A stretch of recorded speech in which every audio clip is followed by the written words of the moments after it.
자, 일단 원에 대한 원의 정의부터 얘기를 해봅시다. 원이라는 건 평면에서, 이 전제가 사실 중요해요. 공간에서 원의 정의를 말하면 구가 되거든요. 구. 그래서 평면에서 한 정점, 한 고정된 점으로부터 같은 거리, 그러니까 이렇게 거리를 지정해 컴파스 돌리는 거 알죠? 같은 거리에 있는 점들의 집합. 이게 원이란 말이에요. 자, 그럼 생각해봐. 이 중심이 원의 일부랬어, 아니랬어? 네, 아니라고 했죠. 선생님이 그래서 이 문제 냈었잖아요. 이거랑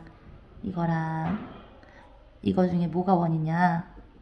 그때 많은 친구들이 틀렸었는데 뭐가 원이었죠? 원만 그리라면 이게 답이라고 했죠. 그래서 이거는 뭘 그린 거랬지?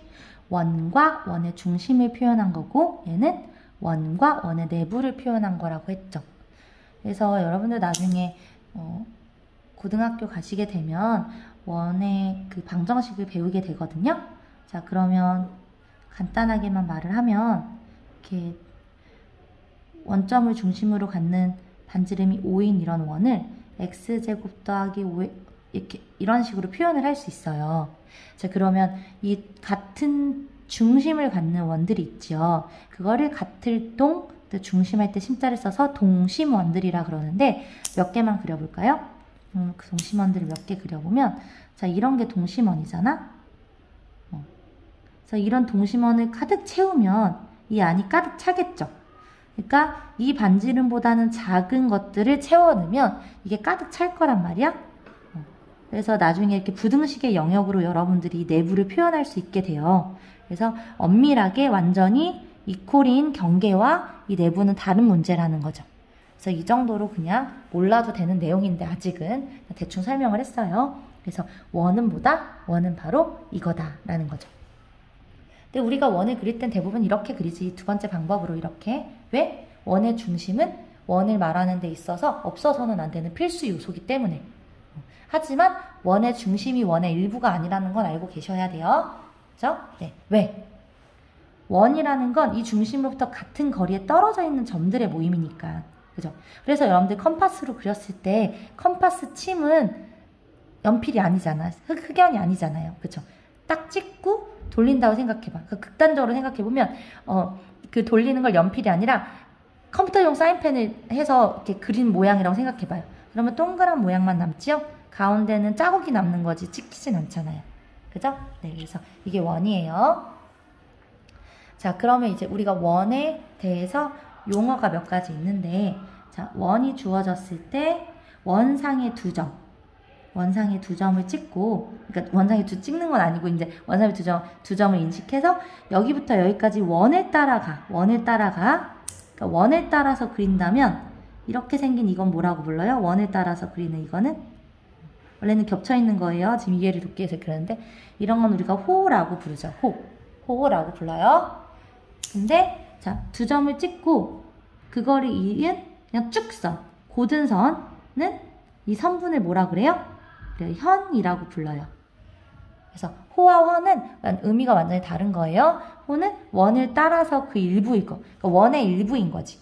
원의 일부를 그리게 되는 게 호고, 현은 그 원 위에 임의의 두 점에 대해서 어떤 두 점에 대해서 그걸 쭉 이어놓은 선분이다 라고 인식을 하셔야 돼요. 용어를 정확히 알아야 개념을 정확히 이해할 수 있겠죠?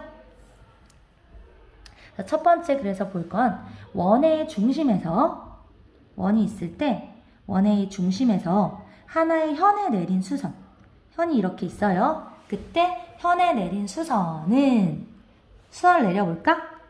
수선을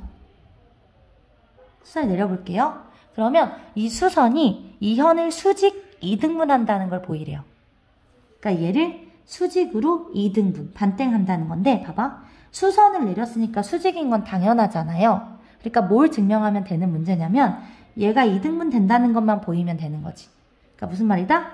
요 길이랑 요 길이가 같다는 것만 보이면 되는 거죠. 그래서 수학에서 증명이라는 건 대부분 어떻게 되냐면 문제에서 그러니까 그 정리에서 말하는 가정, 조건과 이전에 알고 있는 증명된 수학적 사실이나 정의 등을 이용해서 원하는 결과를 도출해내면 되는데요. 여러분들 수준에서는 대부분 중간에 삼각형의 합동을 이용하게 돼 있어요. 그럼 합동인 걸 보인 뒤에 대응변으로서 두 변이 같다 혹은 대응각으로서 각이 크게 같다 이런 식으로 전개가 대부분 되거든요. 그래서 여기서도 마찬가지예요. 자, 선생님이 수업 시간에 여러 번 말을 했는데 원 문제가 나오면 일단 뭐부터 하면 좋겠어요? 원의 중심부터 원 위에 있는 점인데 연결이 되지 않은 점이 있다면 그걸 일단 표시하고 시작하면 되게 쉽다고 했죠. 왜? 여기 지금 이 두 점이 있는 건데 연결이 안 돼 있잖아. 연결을 해봐요. 이렇게. 연결을 하는 순간 얘는 뭐야? 반지름. 그럼 반지름 같잖아요. 그럼 이렇게 하는 순간 봐봐. 요 삼각형과 요 삼각형 두 개로 나눠지는 거 보이죠? 그럼 여기 이 삼각형이랑 이 삼각형 둘 다 직각삼각형 R 직각을 갖고 있고요. 빗변 H 그리고 요 변은 공통으로 갖고 있지 S. 그래서 요것과 요게 RHS 합동이 된다고. 그러면 봐봐. 직각 이 변 내가 이걸 지금 합동임을 보임에 있어서 이 변과 이 변을 사용하지 않았죠? 그걸 보여야 되니까 당연히 사용하면 안 되는 거예요. 그죠? 그럼 합동이기 때문에 이제서야 비로소 얘랑 얘가 대응변으로서 어떻게 된다? 같아진다는 거죠. 대응변으로서 같아지겠죠. 이 변과 이 변이. 이렇게 보이면 된다는 거죠.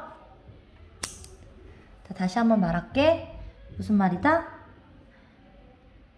원의 현이 이렇게 하나 있어요. 그럼 원의 중심에서 현의 수선을 내리잖아? 그럼 어떻게 된다? 얘네가 2등분 된다고. 그래서 여러분들은 앞으로 원이 있고 현이 있는데 이렇게 수선을 내린 직각이 보였어? 그러면 이거 반땡인데 이렇게 알면 된다는 거지. 이해되셨죠? 무조건이야. 이해되셨죠? 자, 그 다음에 현의 수직 이등분선은 그 원의 중심을 지난다. 무슨 말이냐면 원에서 현을 그려봐. 그러면 수직 이등분선 선생님 빨강색으로 그려볼게요. 그럼 수직 빨강색으로 그리면 이 빨강색 위에 중심이 있을 거라는 거예요.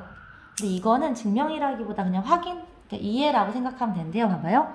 내가 빨강색 위에 임의의 점을 잡아. 이렇게 점을 잡아. 그래서 이렇게 연결해봐요. 이 점들과.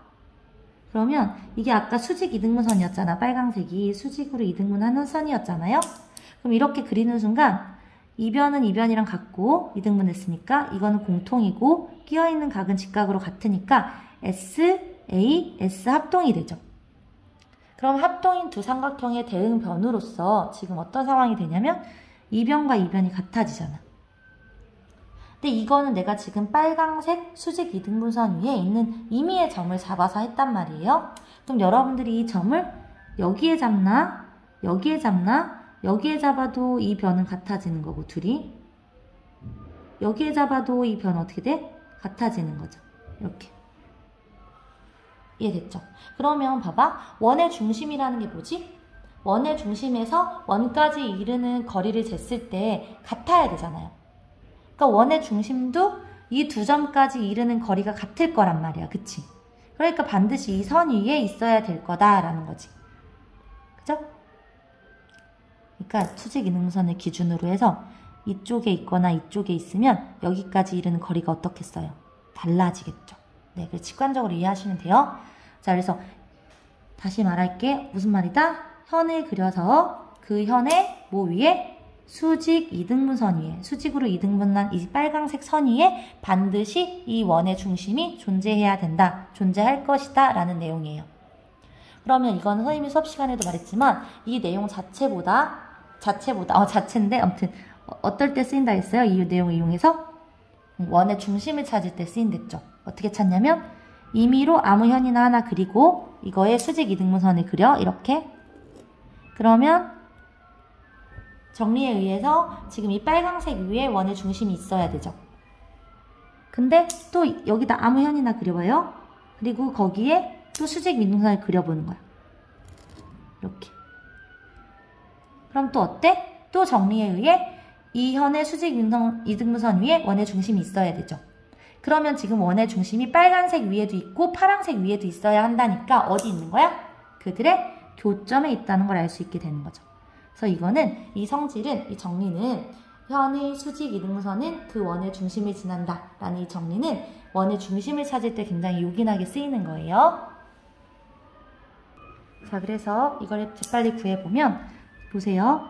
자, 수선을 내렸어. 어떻게 된다고? 반땡 반땡. 그럼 여기 24니까 여긴 얼마가 돼요? 12. 그러면 5랑 12를 이용해서 피타고라스의 정리를 이용해서 구하면 이게 13이 되는 거죠. 자, 여기 현에다가 수선을 내렸어요. 내린 순간 반땡 알고, 자, 요 삼각형에서 여기를 구해야 되는데 피타고라스 정리를 이용해서 만약에 구한다면 요 길이가 12의 제곱에서 8의 제곱을 빼서 루트를 씌우면 될 거예요. 근데 이렇게 구하는 방법도 있어. 8과 12가 둘 다 4의 배수잖아요. 그러면 얘는 2랑 3 이렇게 4로 나눈 다음에 이렇게 되겠죠. 그러면 3의 제곱에서, 그러니까 이거에서 이거를 구해도 되는 거잖아. 그럼 이 길이는 3의 제곱에서 2의 제곱을 빼는 거니까 루트 5겠죠? 그러면 이 길이는 루트 5의 4배인 거니까 4 루트 5가 되겠죠. 여기가 4 루트 5. 그럼 그거의 2배니까 x는 8 루트 5가 된다. 이렇게 구할 수도 있다는 거예요. 자, 그리고 여기는 보조선을 뭘 그려야겠어? 항상 이렇게 원에 있는 점이 있는데 중심과 연결되지 않은 게 있다면 연결해버렸죠. 그리고 반지름 표시. 그럼 쉽죠? 여기 지금 지름이 10인데 반지름은 5겠지, 5. 그리고 여기 수선 내렸으니까 반땡 됐겠지? 그러니까 여기가 8이니까 여기는 4. 종칠대가 돼서 마음이 급해갖고 보시가 빨라져요. 그럼 x는 뭐예요? 5의 제곱에서 14의 제곱을 빼고 루트 씌우면 되니까 25 빼기 16 해서 루트 9. 네, 그래서 x는 3 이렇게 구하시면 되겠습니다. 여기까지 일단 끊을게요.